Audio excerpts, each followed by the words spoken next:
BA पाठ प्रथम राजनीति विज्ञान के प्रथम प्रश्न पत्र राजनीति विज्ञान के मूल आधारों के अंतर्गत आज का हमारा टॉपिक है उत्तर व्यवहारवाद।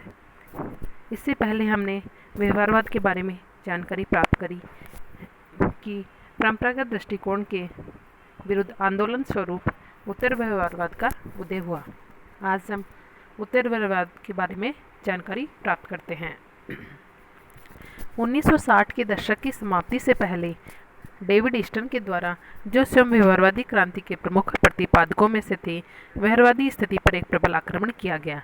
व्यवहारवादी, जिन्होंने अब तक उत्तर व्यवहारवादियों का रूप ले लिया था, वह मानते हैं कि उनके द्वारा नगण्य और प्राय निरर्थक शोध पर बहुत अधिक समय तक खर्च कर दिया गया था। व्यवहारवादी राजनीतिक विश्लेषण में प्रामाणिक अध्ययन के दौर में प्रामाणिकता में अंतर्निहित एवं प्रामाणिकता को प्रभावित करने वाले आधारभूत तथ्य मूल्य के अध्ययन को उचित स्थान नहीं दिया गया। विश्लेषण की तकनीक को विश्लेषण वस्तु से अधिक महत्वपूर्ण बना दिया गया। इसके परिणाम स्वरूप राजनीतिक विश्लेषण को तथाकथित वैज्ञानिकता का एक निश्चित स्तर तो प्राप्त हो गया, लेकिन उनके निष्कर्षों में प्रासंगिकता एवं वैध शाश्वतता का अभाव रहा। उत्तर व्यवहारवाद का अगला चरण एवं एक सुधार आंदोलन तथा नवीन दिशा संकेत है। इसके दो नारे हैं, कर्म और प्रासंगिकता। यह व्यवहार वैज्ञानिकों से समाज तथा राज्य व्यवस्था की तात्कालिक समस्याओं, संकटों, चुनौतियों का अध्ययन करने तथा उनके निदान ढूंढने की मांग करता है। उनका मूल मंतव्य है कि सामाजिक शोध समाज की आवश्यकता के संदर्भ में प्रासंगिक तथा संगतिपूर्ण होने चाहिए। इस प्रकार उत्तर व्यवहारवादी क्रांति का जन्म व्यवहारवादी रूढ़िवादिता, जड़ता और दिशाहीनता के कारण हुआ। डेविड ईस्टन ने 1969 में अमेरिकन पॉलिटिकल साइंस एसोसिएशन में अपने अध्यक्षीय भाषण में कहा था कि व्यवहारवादी क्रांति से हम अपने विश्लेषण को सार्थकता नहीं दे सकते हैं, अतः हमें उत्तर व्यवहारवादी बनना होगा। यह व्यवहारवाद के विरुद्ध एक प्रतिक्रिया है। द्वितीय विश्व युद्ध के बाद व्यवहारवादी प्रयासों के माध्यम से राजनीति विज्ञान को विश्वसनीय, सिद्धांतिक एवं वैज्ञानिक स्वरूप देने के प्रयास किए गए, लेकिन इसके बावजूद स्वयं कई व्यवहारवादी भी इन प्रयासों को अपर्याप्त एवं अपूर्ण मानने लगे। ऐसा माना गया कि सामाजिक विज्ञानों के जो अध्ययन पद्धतियों को प्राकृतिक विज्ञानों की तरह लागू करना घातक है, क्योंकि समाज एवं जो व्यक्ति की प्रवृत्ति होती है वह परिवर्तनशील होती है, अतः उनका अध्ययन प्राकृतिक विज्ञानों की तरह संभव नहीं है। अतः व्यवहारवाद द्वारा किया गया एक यह विभाजन कृत्रिम है कि व्यक्ति का औपचारिक व्यवहार एवं उसकी अचेतन की आकांक्षाएं अविच्छिन्न रूप से जुड़े हुए हैं। उत्तर व्यवहारवाद एक तरह से व्यवहारवादी शोध के प्रति असंतोष का परिणाम है। व्यवहारवादी शोध में तथ्य मूल्य विच्छिन्नता पर बल दिया गया है। व्यवहारवाद में मूल्यों के अध्ययन को वैज्ञानिकता की दुर्बल माना गया है तथा तथ्य प्रधान अध्ययन को विज्ञान का पर्याय माना गया है, क्योंकि तथ्य प्रधान अध्ययन वस्तु स्थिति का यथार्थ अध्ययन है। लेकिन उत्तर व्यवहारवादियों की मान्यता है कि तथ्य और मूल्य दोनों ही व्यक्ति के संदर्भ में प्रासंगिक हैं, अतः इन दोनों में भेद करना कृत्रिम है। व्यवहारवादी क्रांति के साथ ही समाज, राज्य व्यवस्थाएं और विश्व अनेक संकटों और समस्याओं से घिर गए। उदाहरण के लिए हम देखें तो आणविक युद्ध का भय, अमेरिका में कालों और गोरों का विभेद, शासन की बढ़ती हुई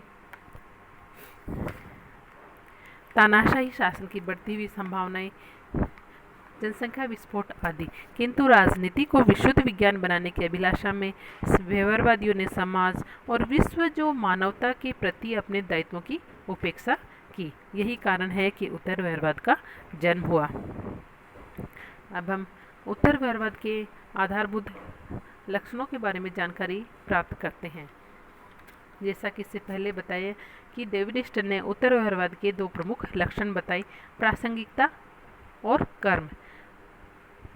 डेविड ईस्टन ने उत्तर व्यवहारवाद की 7 मान्यताओं का उल्लेख किया, जिन्हें वे प्रासंगिकता के सिद्धांत कहकर पुकारते हैं, जिससे कि जिनमें पहला आता है प्रविधि से पूर्व सार विषय।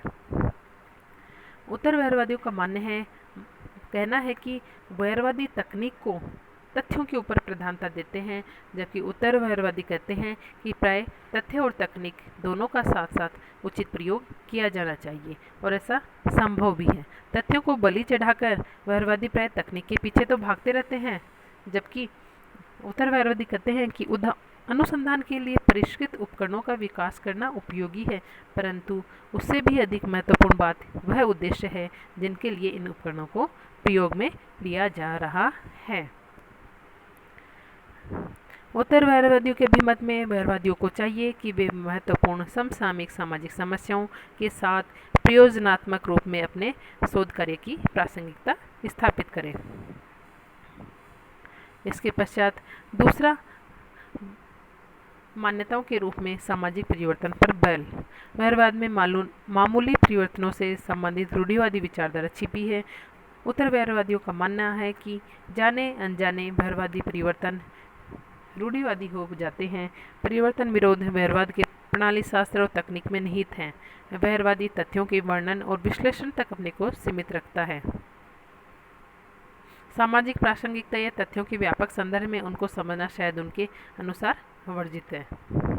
समस्याओं के विश्वसनीय निदान की आवश्यकता। उत्तर वहरवादियों के अनुसार राजनीति विज्ञान को अमूर्तीकरण, विश्लेषण, विशिष्ट शब्दावली की विकास आदि में कम रुचि लेकर मानव जाति की समस्याओं, आवश्यकताओं को पूरा तथा संकटों का समाधान करने में सहायता करनी चाहिए। वहरवादी युग में राजनीति विज्ञान ने राजनीति की जो क्रूर यथार्थताएं थी उनसे बिल्कुल अपना नाता तोड़ लिया था। वहरवादी अन्वेषण का लक्ष्य यदि वास्तव में तथ्यों की गहराई तक पहुंचना था तो यह कैसे संभव माना जा सकता था कि राजवैज्ञानिक स्थिति की यथार्थताओं के प्रति अपनी आंखें सर्वथा बंद रखें। उत्तर वहरवाद की अगली मान्यता के रूप में है मूल्यों की महत्वपूर्ण भूमिका। उत्तर वहरवादियों के अनुसार कोई भी ज्ञान, विशेषकर सामाजिक विज्ञान, मूल्यात्मक दृष्टि से न तो तथ्यों और प्रासंगिक यथार्थताओं से तटस्थ रहा है और न ही तटस्थ रह सकता है। वहरवादियों ने मूल्यों के महत्व को सर्वथा अस्वीकार करते हुए भी विज्ञानवाद और मूल्य निरपेक्ष दृष्टिकोण पर इतना जोर दिया कि व्यवहारिक दृष्टि से मूल्यों को सर्वथा उपेक्षणीय मान लिया गया था। इस स्थिति ने राजनीति विज्ञान को नीरस और प्रयोजनहीन बना दिया। वस्तुतः मूल्यों की आधारशीलता पर ही ज्ञान की इमारत खड़ी की जा सकती थी और मूल्यों को यदि ज्ञान प्रेरक शक्ति न माना जाए तो सदा ही यह खतरा बना रहता है कि ज्ञान को गलत उद्देश्यों के लिए काम में लिया जाएगा। राजनीति में मूल्यों की महत्वपूर्ण भूमिका होती है, अतः उत्तर वहरवादियों ने मूल्यों की निर्णायक भूमिका को स्वीकार किया। अगली मान्यता के रूप में हम देखते हैं कि बुद्धिजीवियों की महत्वपूर्ण भूमिका। उत्तर वहरवादियों ने राजनीतिक शास्त्रियों को यह याद दिलाना चाहा कि बुद्धिजीवी होने के नाते समाज में उनकी एक विशेष भूमिका है। राजनीतिक वैज्ञानिक बुद्धिजीवी होने के नाते यदि मानवीय मूल्यों के प्रति प्रतिबद्ध नहीं है तो वह अपनी उचित भूमिका नहीं निभा पाते, वरन अपने दायित्व से भी विमुख हो जाते हैं। अगली मान्यता के रूप में है कर्मनिष्ठ विज्ञान।